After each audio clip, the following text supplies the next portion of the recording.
Greetings and welcome to Eye Care Leadership Live. This is the podcast for eye care leaders who want to level up their leadership, create better cultures, and improve the financial results of their clinics.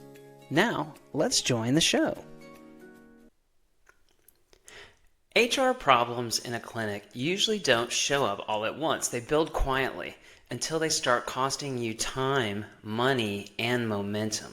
Most clinic owners and leaders don't want abstract HR theory. They need clarity, and they need help with what's slowing the practice down.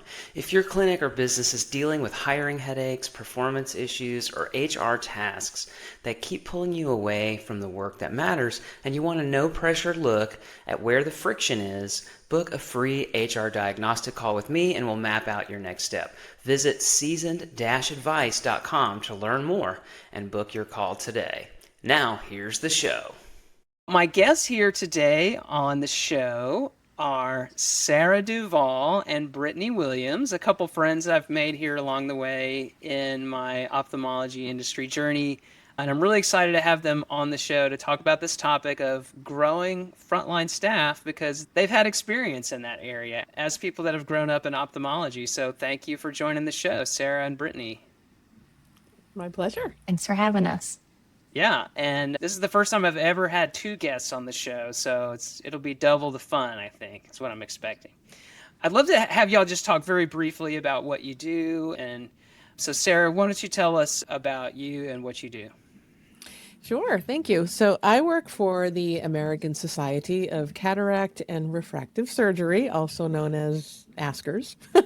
I manage a program specifically for the ASCRS Foundation called Operation Sight. So Operation Sight is a program where patients across the country who are uninsured and live at or below 250% of the federal poverty level and need cataract surgery, they can apply to Operation Sight, and then we work with a network of volunteer surgeons who will perform their surgeries in their communities at no charge to the patient. Yeah, thank you It for really is. Yeah, Thank thanks you for that. And Brittany, tell us about you. Yeah, so Brittany, obviously, I am the director of strategic accounts at Vital Interaction. We're a company that helps with patient retention, referral management, and just robust engagement. So I work with all of our specialty clients, just optimizing specific workflows that they have around really whatever their goals are, whether that's be improving their referral process or making sure that patients are coming back into the clinic or just robust communication efforts. Okay.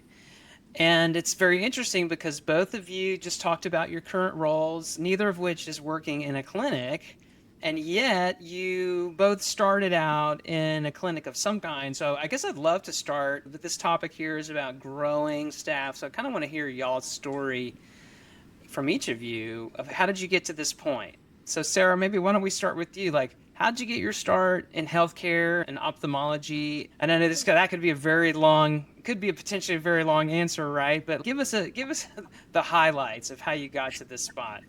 I can be very verbose, but I'll try. Okay, I wasn't trying to say anything. So I graduated from college and I did not have employment yet. And I knew somebody that worked in a practice and they were hiring for technicians. And one of my uncles said, why don't you just go try to do that? Because medical's never going to look bad on a resume. So I went in and I shadowed to see what being an ophthalmic technician was all about. And I met a woman who was actually the refractive surgery coordinator, and she had just given her notice. And when I met her, we had very similar personalities. And we just kind of hit it off. And the story goes that once we parted ways and I continued on my little tour of the clinic, she went to the administrator and said, I don't know who that girl is, but I want her to have my job. Ooh. Yeah. And so I ended up being hired as a refractive surgery coordinator. And then that was in 2001. And for the next 18 years, I was with that practice and I just continued to grow. I just made it my business to continually learn different aspects of the practice. So I did a little bit of teching with LASIK consults and things like that. So I kind of had my foot in the door of teching a little bit. But as the years went by, I did become a tech and ophthalmic photographer. And then I moved into cataract surgery scheduling and not consulting. What's the word I'm looking for? Um, Coordinating? yeah, we'll go with that. Sure. Counseling, Counseling, counseling. sure. That's all good. And then I actually was doing some marketing, and then I moved into the marketing manager. And then I think by the time I left to come to work for ASCRS, I was doing marketing and I was actually the front office manager. So I really touched everything in that practice. Okay. How Awesome. did I do? Yeah, it was Was that amazing. I couldn't have scripted it any better. okay? Well done. Well done. All right, Brittany, let's see if you can match Sarah's energy there. All right, I'll try. So I was in my early 20s. I had my kids young, decided, okay, it's time to figure out what I want to do with the rest of my life. And I always make this joke. I thought I want to go into dental. I want to be a hygienist. There was like an assistant program on the weekends. And I was like, I'm just going to try to get a job at any sort of medical office.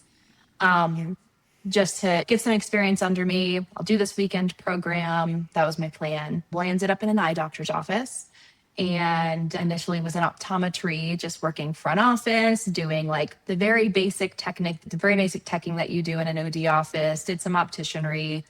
Finally, so did that for 2 to 3 years, got sick of working on the weekends and met someone through my kids' daycare that worked at an ophthalmology practice here in Denver. And yeah, so through him was able to get an interview, started as an ophthalmic tech. I will say on my first day, I realized just how much I had to learn, which was great. It was a great place to be there for a period of time. And their clinic learned everything from retina to glaucoma to the more refractive, did a lot of teching under a lot of different specialists for about a year until I moved to Colorado Springs with the practice that I was with for the bulk of my ophthalmic career in practice. Since that was in the Springs, I worked in their clinic for about 2 years, including taking on a clinical manager role. I led a team of about 13 other technicians for several months before I became the practice administrator. So in the 12 years in ophthalmology, I worked 6 years frontline, if you will, between front office, between teching, being a clinical manager. And then the latter 6 years of that 12-year in-office career, I was actually a practice administrator. But because of the prior clinical experience, directly oversaw the clinical team, handled all of the training and onboarding and whatnot over the clinic for that entire time that I was there until I left about 2 years ago. Okay. All right. Very good. I'll give you a thumbs up on that summary as well, Brittany. I'm interested. So y'all both you progressed and you moved up. What do you think was most impactful or most instrumental in helping you to accelerate in your career? Sarah, why don't you start with that? We were talking a little bit before we recorded, and Brittany and I are on the same page with this. Getting involved in outside societies and organizations. So whether it is ASOA or AAOE, both of them have great programs. They offer a lot. And I think, and Brittany, jump in, but neither one of us really had anyone in our practices who mentored us or really said, I want you to grow. So both of us followed the same path where we looked outside of the practice and really got ourselves involved. We put ourselves out there and got involved in these societies and these organizations that already existed and started making friends, maybe started making mentors. You want to jump in, Brittany? Yeah, so very much aligned with everything that Sarah just said. Getting involved, getting in those smaller rooms was really important for me to learn from.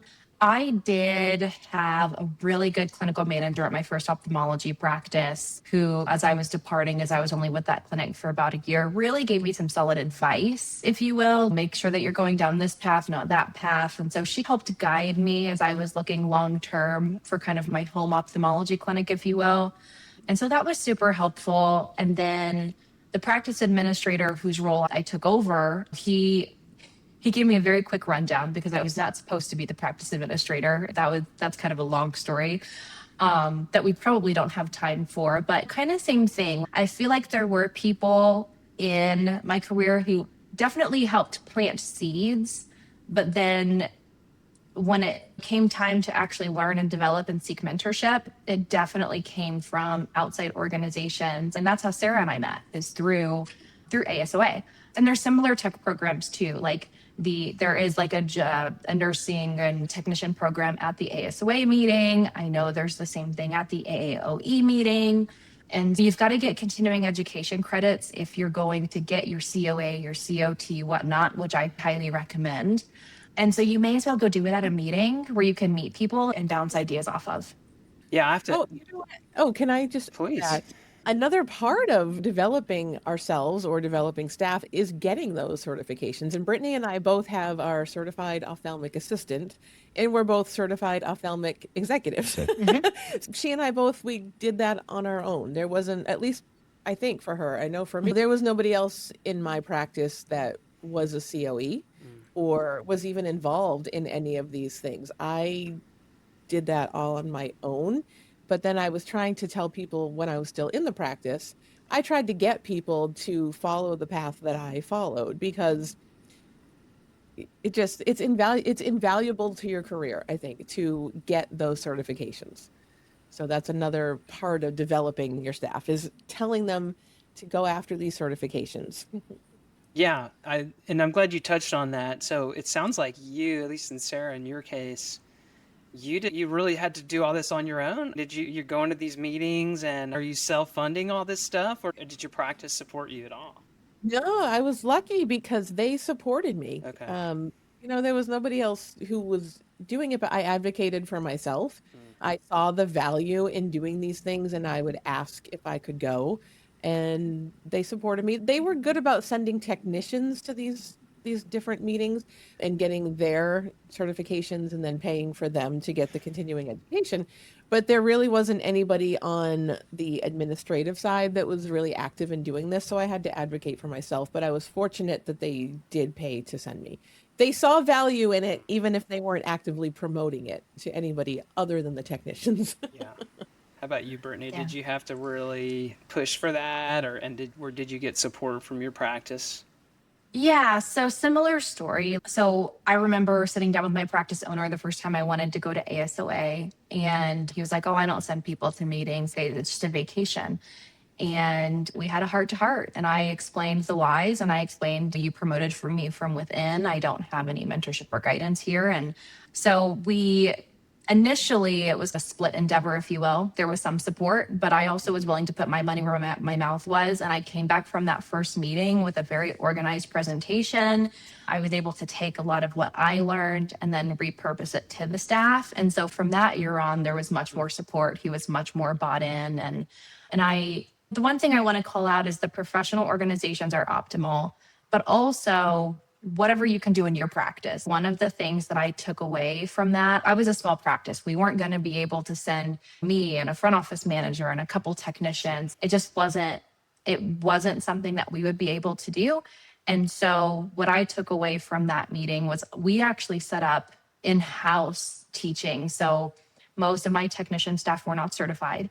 And so we would block one Friday a month for 2 hours, and it would be an opportunity for our doctors. They would open the COA book and they would do some sort of training to try to help our technicians learn more, pushing them to get certified and preparing them for that. And again, that was the investment that we could make toward our technician staff.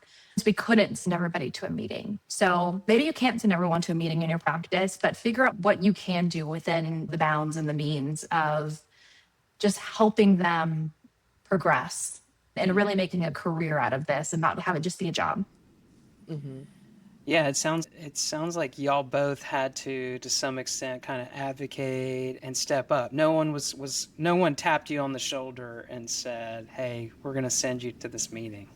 Which, so hats off to you. So I guess if you had to give advice to a person in a practice in a similar situation, I'd be curious, what would you advise to them so that they could kind of follow in your footsteps? Sarah, do you want to try that one? My advice would be to realize that this is far more than just a job. You can go so many places in ophthalmology, so many. There are so many neat opportunities. Look at the job that I have now is it was the best career move. I absolutely love what I do. I think Brittany is super happy in her career move. And a lot of people can start in ophthalmology with nothing more than a high school diploma, right? And I know the practice I came from, there was a large practice. I think there were 14 doctors when I left. But they would do on the job training, and I think that's the case for most practices across the country. You can come in with just a high school diploma, really not sure what you want to do with your life, and you can get into this job with on the job training, no school debt, nothing, and you can really go far. And I just wish that more people would realize that it's not just a job, it can be a life-changing career.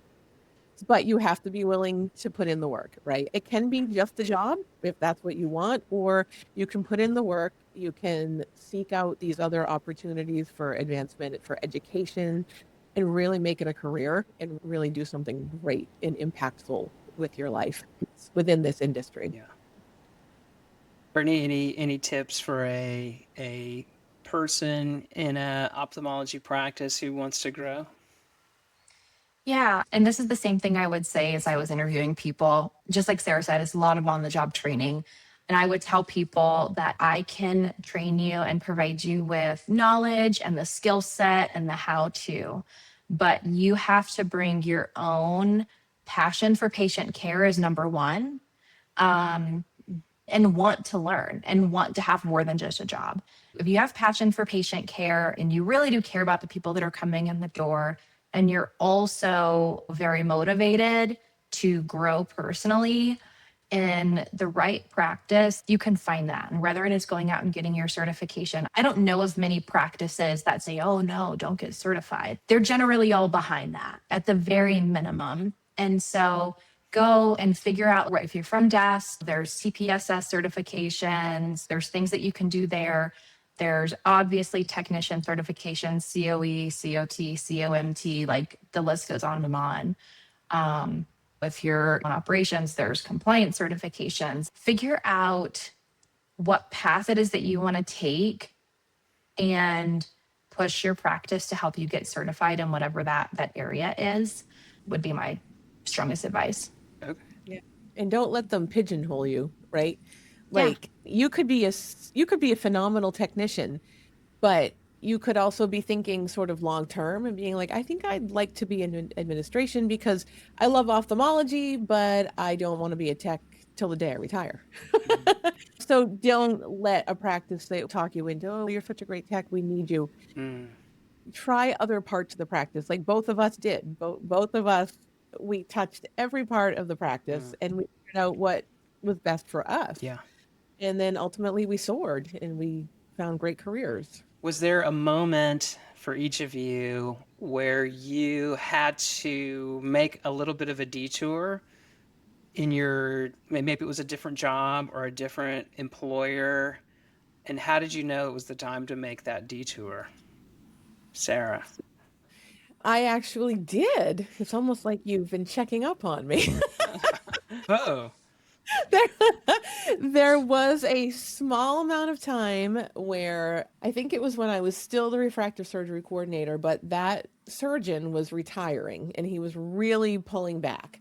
So I wasn't really able to fill my time doing that job. And I was starting to feel like, oh, I'm a little bit bored. And so I actually did leave for a short time and I joined a completely different industry. I was a project manager for a mystery shopping industry company. Yeah, totally different. And then that didn't last long. And I actually had my son and I just kind of stayed home for a little bit with him. But when I was ready to go back to work, I went back to the practice and they were fortunate. I was fortunate that they were really willing to take me back. So I came back and actually, this is funny too. I came back as a technician and that lasted maybe a week.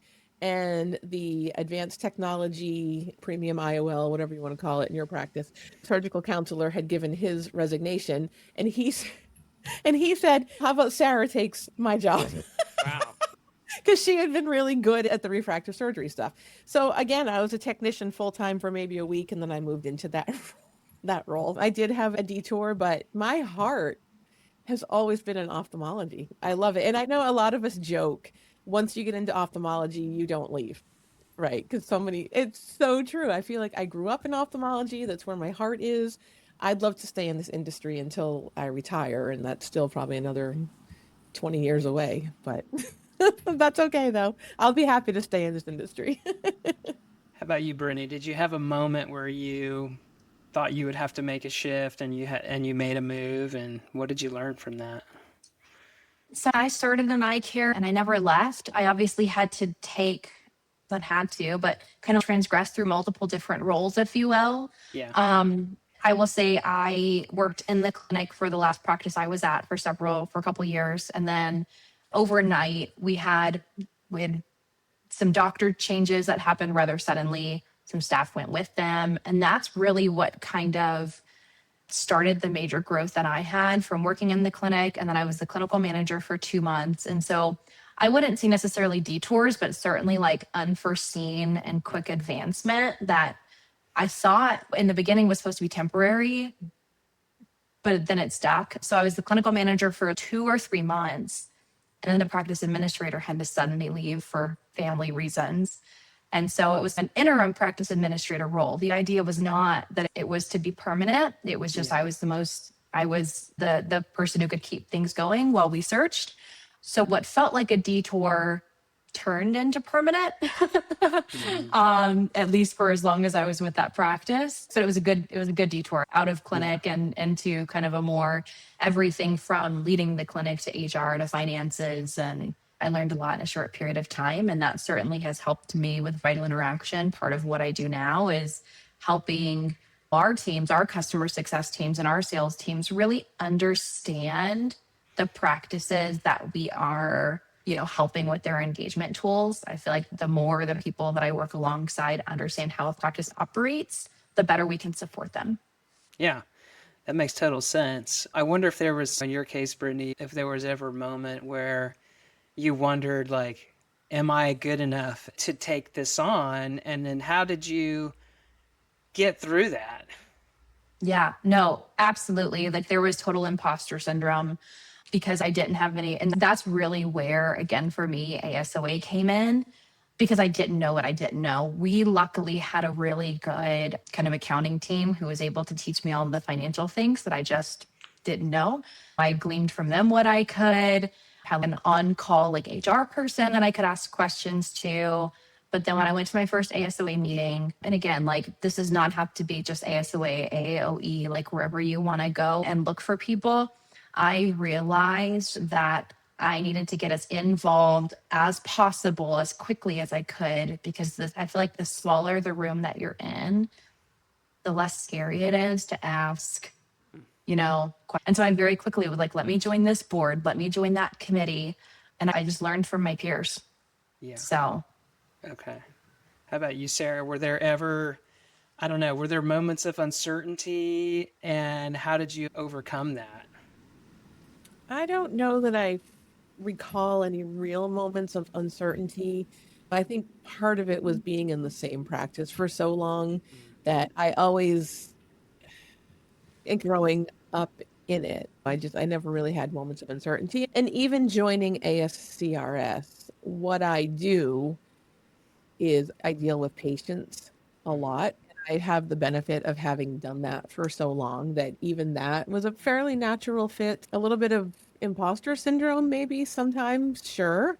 When I was at that national level, like Brittany and I have both spoken at presented courses before at national meetings, or have written a couple articles for AE. So maybe the uncertainty in my career has come more from that, like thinking, who do I think I am? Sharing my insights, or a little bit of imposter syndrome, but yeah. Okay. I kind of want to shift gears a little bit and think about, we've talked about how y'all got to this point and some of the challenges and the excitement and stuff. For the administrators and the physicians who own practices out there who they want to be successful, they want to grow their staff. First of all, how important is it that they prioritize growing their staff? Because there may be administrators and physician owners out there who are just like, hey, I just need to get through the day. Why should they care about growing their employees? Sarah, why don't you jump on that? Okay. I think probably the biggest reason is because in this day and age, everybody's doing more with less, right? There's all these Medicare reimbursement cuts. Healthcare in general is a difficult space, the growth of private equity. Everyone, like I said, is doing more with less. So you really should be surrounding yourself with a sharp staff, a staff that cares, that is that can do the things needed to be done to set you apart from your competition. Brittany, you want to add anything to that? Oh yeah. To grow, you need to have a staff that cares and is invested. I agree. Staff retention was and still is one of the things that I'm super passionate about. When I first took over as the administrator that year, again, we also had some doctor changes, so that was part of it. But that my first year, we had an over 80% turnover rate. And we improved that into the 20%, which frankly is still somewhat high by the time I left. For a long time, because we were so willing to hire as a small practice, the person with a great personality whose work experience was McDonald's or Chick-fil-A. And so for a while, we were like the training center, and then the bigger practices would poach our technicians after 6 months because they knew we would bring them on, we would train them, and they could hire them at a higher rate than typically what they would get in a standard raise and review process. And part of what we had to do was look at our compensation plan and have some internal, like we rewarded them for certifications and whatnot. But most techs don't go out at 6 months and immediately get their certification, even though that's kind of the timeline into which they can. So Right. we had to come up with some more internal checks and balances to make sure that we were keeping up with the larger clinics once these technicians were now trained. And so I would much rather have 5 techs who can work up 15 patients in a session than 10 techs who can only work up 7. And so it's really important. Every organization is going to have, I like to say, A, B, and C team players. Your A team players are those who see this as a career path. And those are the ones that it's really important to pour into. Your B team players hopefully are going to feed off your A team players and say, I want the attention that they're getting. I want the growth that they're getting, and they're going to step up. And your C team players, frankly, coach up or coach out. And, it's usually easier than you think to identify who those people are that you need to pour into, but it's so important.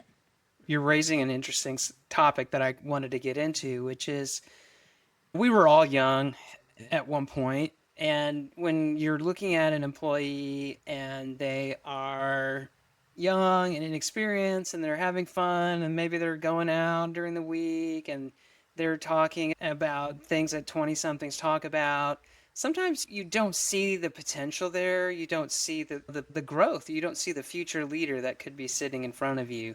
How do you recognize who is a high potential? How do you pick that out? And how do you determine who's someone that maybe doesn't even belong in the practice, right? Is there a trick for that? Have you figured that out? I'll go. Yeah. I mean, for us, it was the in-person trainings. We would notice who was paying attention and who wasn't. And again, there was so many incentives to get certified or to learn a new skill. And we did all kinds of things in our practice for being small. We had a clinical research team that you could get involved with. We did serum tiers, like we picked technicians to go to the surgery center with our surgeon and learn that skill. Because we were small and nimble, being able to do more than one thing was really important. And so there was a lot of opportunity for anyone to pick up a new skill set. And because, again, like we had that staff and development training time, we noticed who was paying attention. We noticed who were picking things up. And so for us, it made it easier to identify who was actually there for paycheck versus who was there because they were interested in the work that they were doing. Okay. Sarah, any insights into that? I think I would add to that is that I think it's fairly easy just to see who is the team player. It's the person who's saying, "Oh, we're short-staffed in pediatrics, I'll go," or "Oh, they're short-staffed over in retina, I'll go." And they might be somebody who typically works in general ophthalmology, but you can see that they want to learn some other places, and just the person who's the team player. Other than that, Brittany really said enough, I think. Okay. Yeah, I think that's really smart observation. One thing I've always tried to look for is, does someone show hunger? And I think y'all have just echoed that right now. Are they hungry to learn? Are they hungry to grow? And if I'll take someone who's hungry to grow any day. Agreed. I have heard some practices say that getting the credential, it doesn't really help me as a practice. Like, why should I pay for them to get their COA? They're just going to leave. Or the COA doesn't really doesn't cover retina that much, and we're retina, so why should I invest in that? What are your responses to that, to practices that don't see the value of investing in additional education like that, and credentials specifically, maybe? I think it's extremely short-sighted. Maybe they will leave, but maybe they won't either. It's a risk that you have to take. But getting a credential, it shows your commitment to the practice, to your patients, to the industry. Anybody could leave the practice at any given time. It doesn't necessarily have anything to do with the credential. So I think not pushing that and really being supportive of that is just extremely short-sighted. Even if it doesn't cover much about retina and you're a retinal practice, it's still showing that they have a hunger for the industry, for their chosen career. And it's still, showing that their commitment to your practice and your patients. Yeah, for me, it was also nice if I ever got any sort of patient complaints. I remember my favorite patient complaint. She called me as the practice administrator to question the validity of her refraction because the tech did it, not the doctor. Little did she know I had helped out in clinic that day and I was actually the technician on her chart. So she was calling me to complain about me and she had no idea. So that was really, and I of course didn't tell her, but I was able to talk about, man, that technician has this certification and has gone through this training and has had this continuing education. She's actually the one who trains all of our other technicians how to perform that service. But it was the certification that she was the most interested in. Oh, so it's not just like they just show up and they start doing that on the first day. And I'm like, no. And even from just a patient's perspective, the fact that there was a credential behind the name gave them some comfort in who was performing these services. Because let's be real, in ophthalmology, the technicians do quite a bit of the work on. Like they're doing a lot for these patients. And so if you're not pushing your staff, that would be, I don't know, maybe this is really a stretch, but I'm going to make it. If someone grew up and their dad was an ophthalmologist and he taught them everything, do they still need to go to medical school? Yes, they do. And so why not encourage your technician staff who are still laying so many hands and so many touch points on your patients to also be the best in what they do and go and get their credential and their own education? That's an excellent analogy. Wow, that's a I mic like drop right there. Oh, nope, not here. Be the best. Be the best. We have talked about education. We've talked about enabling staff to go to conferences and meetings and get certifications. What can you do as an administrator or as a manager to cultivate someone's growth other than just giving them more education? Sarah, any thoughts on that one? I think just being present, being a mentor, and just being present, just knowing, letting them know that you see them, that maybe they're a really good employee, you see them, you appreciate them, and you are there for them to maybe answer any questions or to just help them in the present with whatever resources you have. Brittany. And give them opportunity, of course, give them opportunities to grow. Yeah, I agree with just be there. One of the conversations that I would have in the hiring process, but then also I had the luxury that I did all of my staff annual reviews. So I was talking to my staff much more often than just once a year, but at least once a year, we were sitting down and talking about what is your 5 year plan? And I would always preface it with, and that's okay if it's not here, but whatever that is that you want to be doing, what can I do to support you here at the practice to help you reach that goal?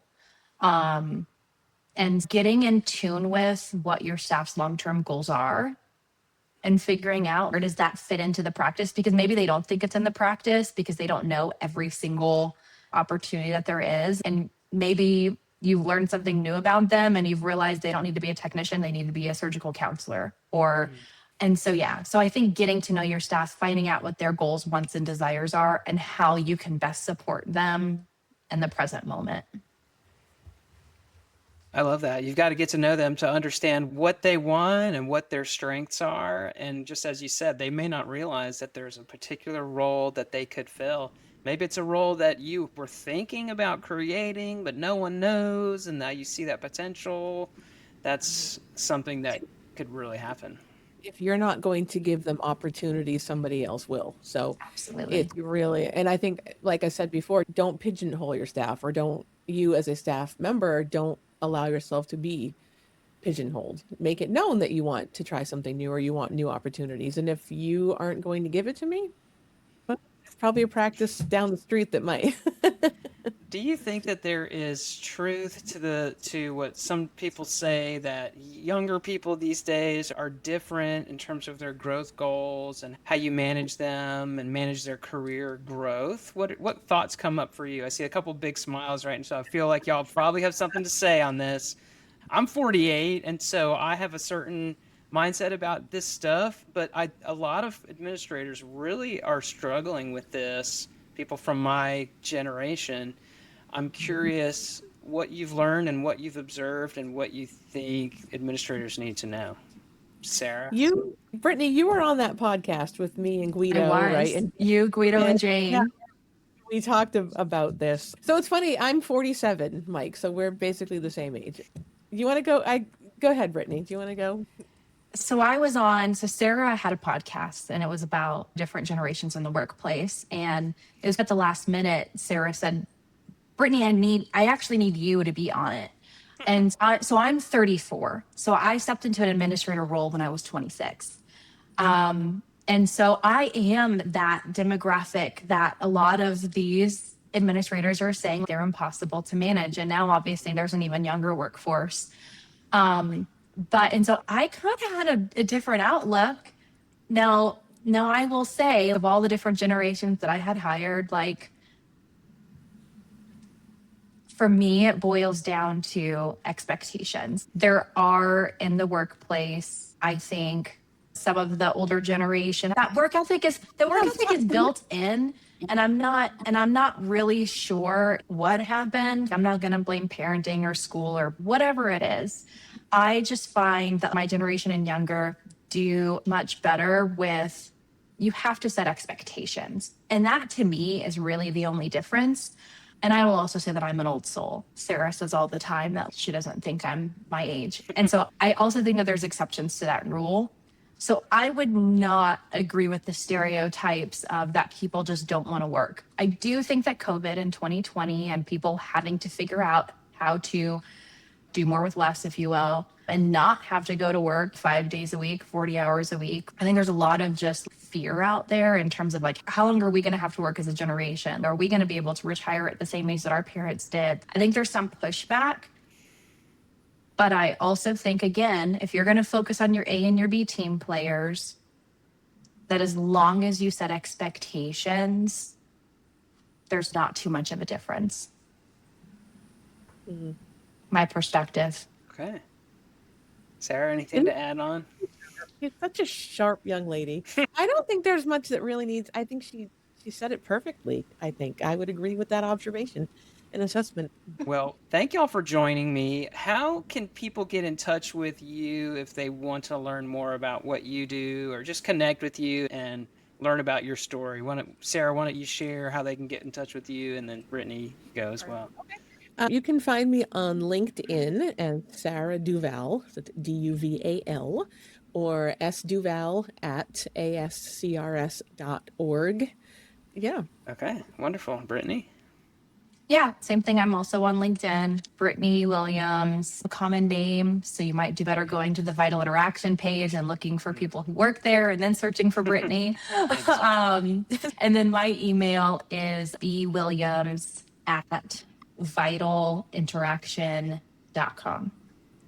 Okay. Well, it is so true that ophthalmology is a field that you can grow in. And I have seen it, I've experienced it, I have really enjoyed meeting y'all previous to this show, but also having you on the show, and just your affection for helping other people grow is very evident. So thank you so much for being on the show and contributing your time. My pleasure. Thanks for having us. Well, that brings this episode of Eye Care Leadership Live to a conclusion. If you enjoyed this episode, please subscribe to the show on your podcast app and share it with someone who would value the content.